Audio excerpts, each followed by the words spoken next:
people don't necessarily know a lot about even what General Conference is. So Sam will take a little bit of time on that.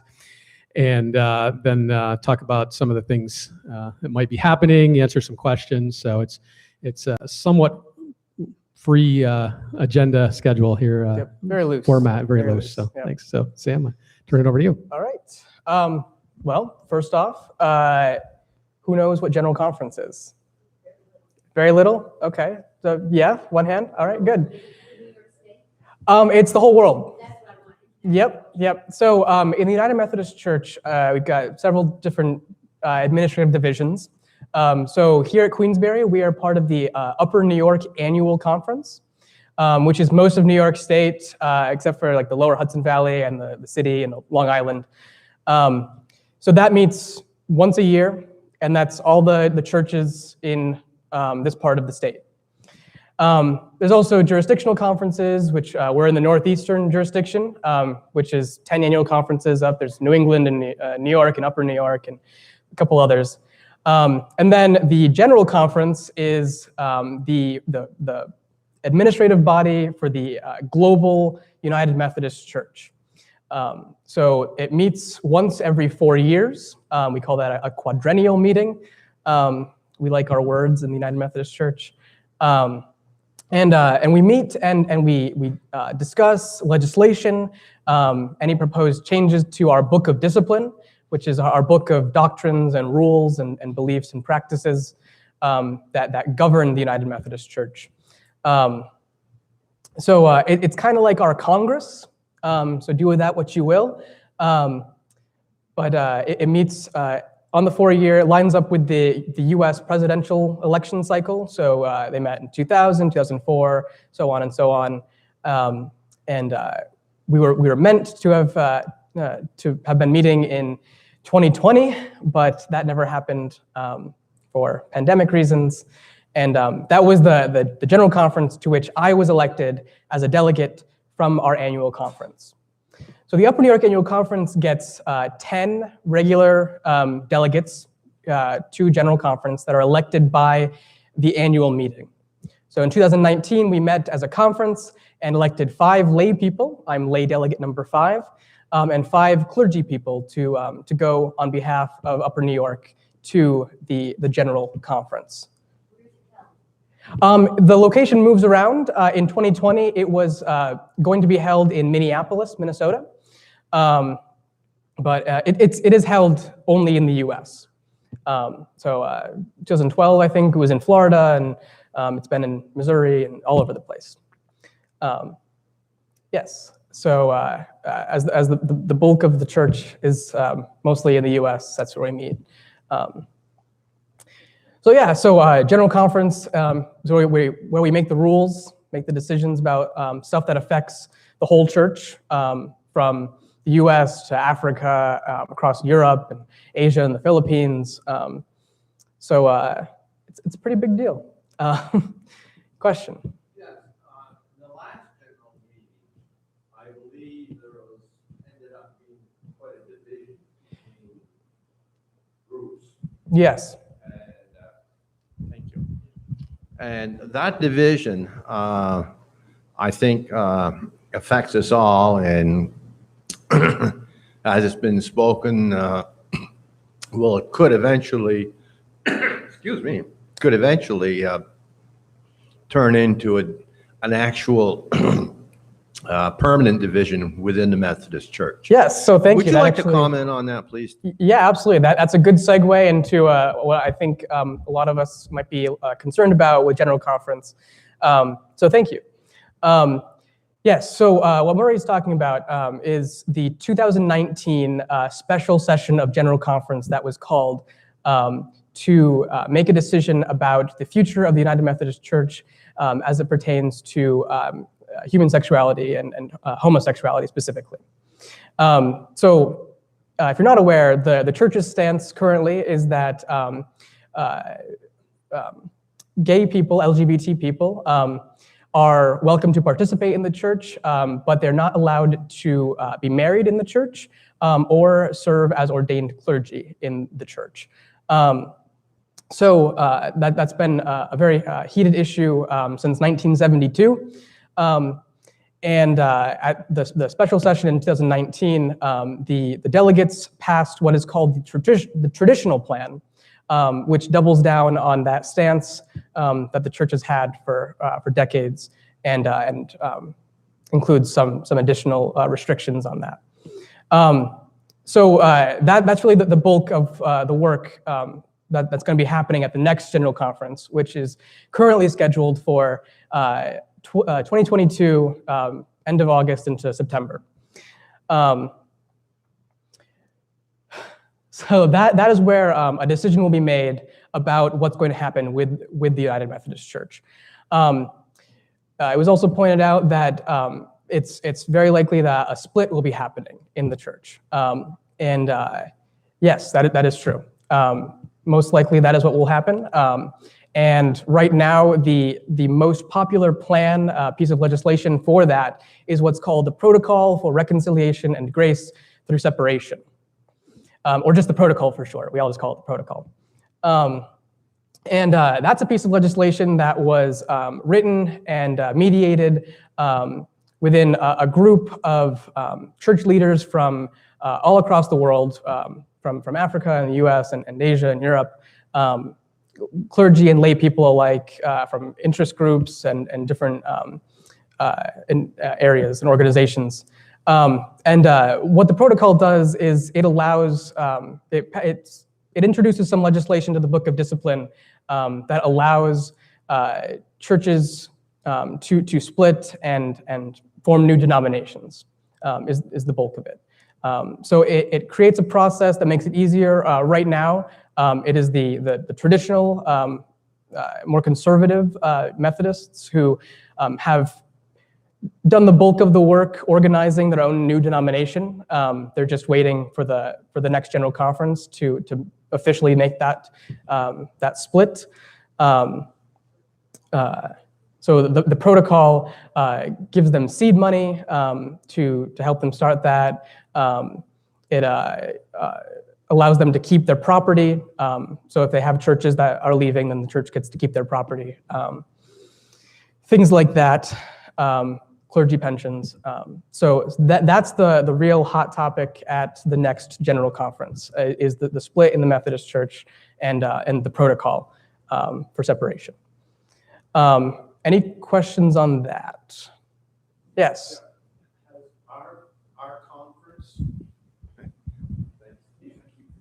Has our conference, Troy, it's not Troy, it's called Northeast Conference now, correct? Upper New York. Upper New York. Yes. Have they made a stance on this? Have they taken a position on this as a group of churches or a conference? Not as a conference, no.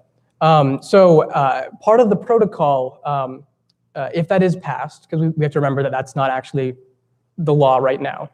Part of what's proposed in the protocol is that whole annual conferences will be able to vote on whether or not they want to stay United Methodist or become part of what's called the Global Methodist Church, which is the more conservative traditional denomination that's being formed. So the whole annual conference will make that a decision on whether to stay or leave. Then local churches, if they disagree with the position that their annual conference has taken, then local churches can also make a decision to stay or go. That clarifies it a lot. Thank you very much. I didn't know those facts before. Oh, yes, absolutely. I'm happy to help. Here. We're going to bring the microphone around. Partly so the folks on video can hear. Yes. Okay. So the global, there's the global that you said that's going to be the new formed church. Yes. And then the United Methodist is going to be the conservative state that stays the same. With the global part, are they the ones that be more inclusionary and allow homosexuals to become ordained ministers and No. get married in the church? Or are they the ones that are be more conservative? No, the new denomination that's splitting apart, Yeah. that's going to be the more conservative denomination. And they're called global, The Global Methodist Church. and they're more conservative. They're more conservative. And then the United Methodist churches that are more inclusionary would allow clergy and allow marriages, would be the bulk of the group. Yes, yeah. So it's about the 2/3 to 1/3. All right. We would be in the more inclusionary group. Is that correct? In Queensbury. If they vote on it. I don't know Oh. Queensbury very well personally. Okay. I'm still pretty new, but that's a conversation that would have to take place amongst the people here, the congregation here. Every church has to make its own decision. The default will be to stay. So if you think that your decision would be different, if you think that your church might want to leave, then that would be a separate conversation you'd have to have. And then you have to make that decision actively to leave. Something to add? Well, I was just going to, Upper New York Conference at this point, take my mask off to talk. Upper New York Conference at this point has leaned in the direction of being more inclusive. So as a Yes. conference would probably vote to stay in the United Methodist Church. Yes. Yeah. Yep. Yeah, Upper New York is fairly moderate, leans a little bit more towards inclusion. But yeah, there are a few churches that have already openly declared their intention to leave, but that's a minority. It's a handful, maybe 10 or 20 so far that have in Upper New York. Yes, no, in the United States there's more than a handful, but I think not the a last, majority. looking at annual conferences, there were probably only 2 or 3 annual conferences that looked likely to vote as a conference to leave. Is that correct? I believe so. I know there was a big push in one of the Alabama conferences. Is it North Alabama, South Alabama? I don't know. They've got a couple conferences down there. But one of the Alabama conferences was really pushing hard to separate from the United Methodist Church. And it's also worth pointing out that some churches already have started to separate. The Book of Discipline already does allow a process for churches to leave the denomination.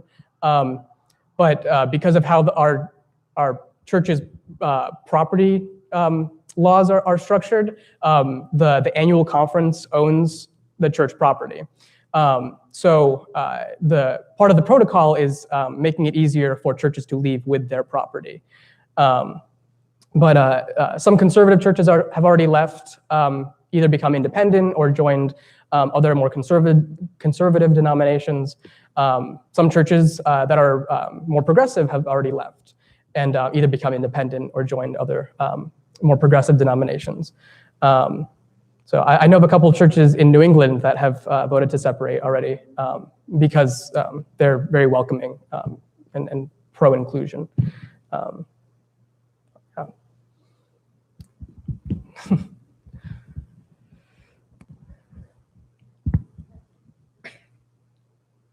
I'd be very happy to see that happen.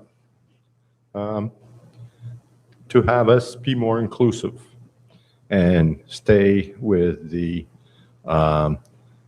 mindset of remaining United Methodist Church and not being part of the global if they are in that frame of mind of not being inclusive.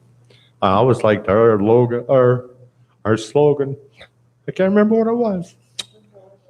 Open doors, open hearts, open minds. Something like that. Was that it? Open doors, open hearts, open minds. And I think that's what we should feel in our hearts.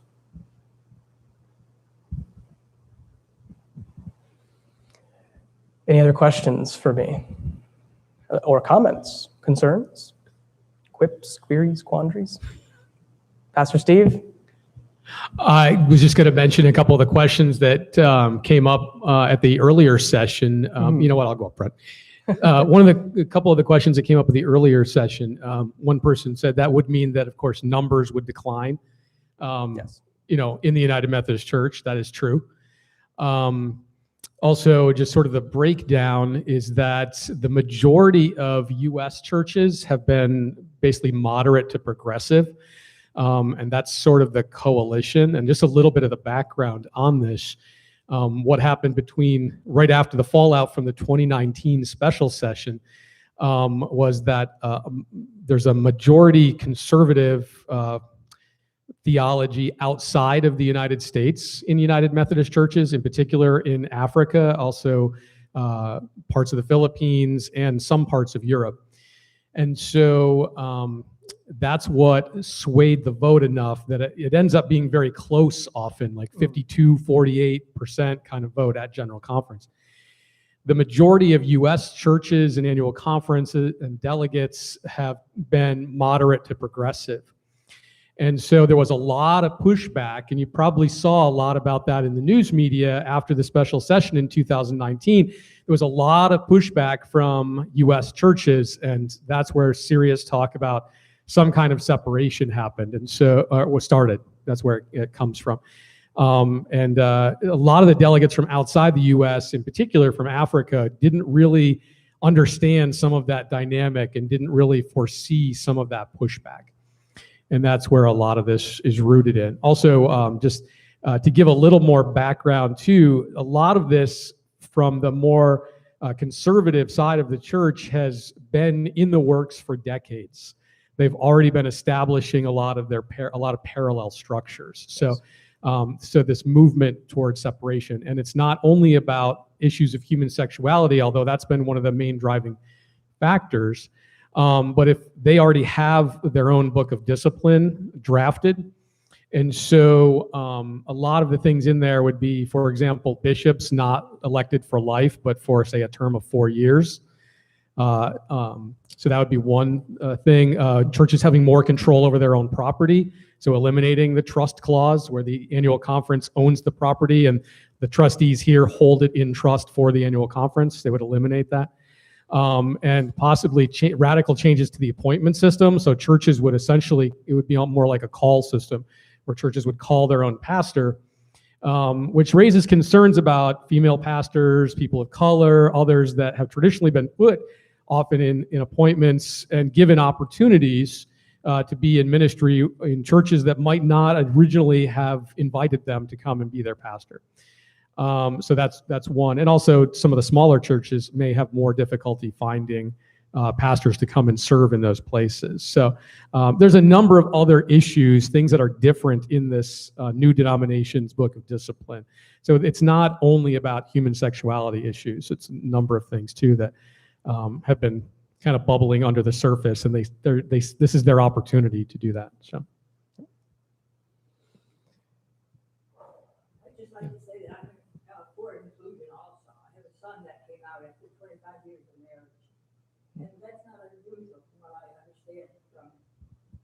But yeah, I don't know if you're comfortable being on a mic or if you, okay. Yeah, I agree with the inclusion. I have a son that was married for 25 years, had 2 children. Was a perfect son, very active in the Presbyterian Church, and finally came out. And he's struggling, but he's doing well. So, but I think a lot of people don't realize how it touches so many lives when they come out. So the inclusion is very important. Mm-hmm.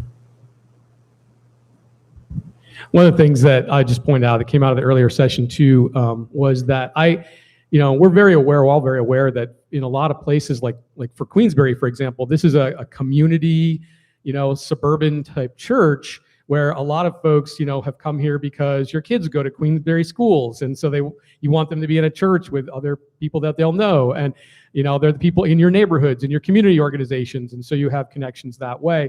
And often a broad diversity of viewpoints on certain issues. So it can be a challenge also in small towns where, you might be United Methodist because you're United Methodist, but not all be on the same page on a lot of things. So it's going to be a challenge for many congregations to, and one other question that came up, and I hadn't considered this, it was actually a really great question. At the earlier session, somebody asked, does that mean that they could maybe drop another church, another Methodist church, say a global Methodist church in our community? And yeah, actually it does. So for example, we have 4, larger churches here. We have South Glens Falls, Hudson Falls, Christ Church, and Queensbury.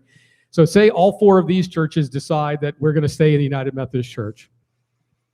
But then there are folks who want to leave the United Methodist Church, and they contact the Global Methodist Church and say, we've gathered some folks together from some of these congregations, and we would like to start a new congregation. Would you assign a pastor here, help us find a pastor and start a new congregation? They could do that. So theoretically, a new congregation, a Global Methodist Church, even if these congregations decide to stay, a new global Methodist church could start in Queensbury or Glens Falls or whatever. So yeah, that's a real possibility. So those are going to be some interesting dynamics. Yeah.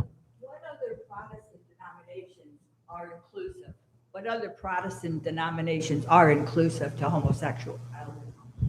So what you want to answer that, or?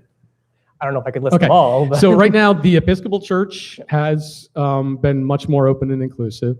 The Evangelical Lutheran Church in America, the ELCA, the Presbyterian Church USA. Some of those denominations you have to watch because it's not like there's the Lutheran Church Missouri Synod, which is a different group of Lutherans, or there's the Presbyterian Church in America. They're more conservative. Presbyterian Church USA is the more mainline progressive. So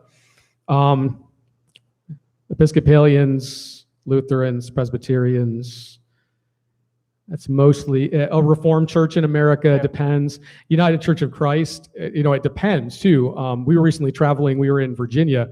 There was a UCC, United Church of Christ congregation in that community, but they are not inclusive. So they're congregational. So it varies yeah. from church to church. Right.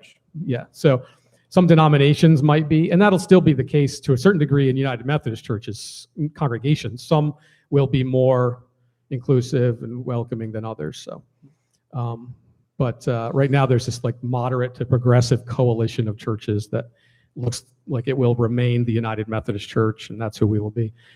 And we'll continue to have the largest United Methodist congregation in the United States, at least, because that's Church of the Resurrection, Adam Hamilton's church in Kansas. And he's actually been one of the people who's really been pushing on this coalition and also the idea of amicable separation. Yep. So, yeah. Any other questions? All right. In that case, it came up at the earlier service session. But if you have any other questions, I have a special email address just for delegation work, which will be going out in a weekly newsletter. So watch for that. And if you think of any other questions about church structure, the protocol, general conference stuff, just email me or Pastor Steve, and we got it. Thank you for coming.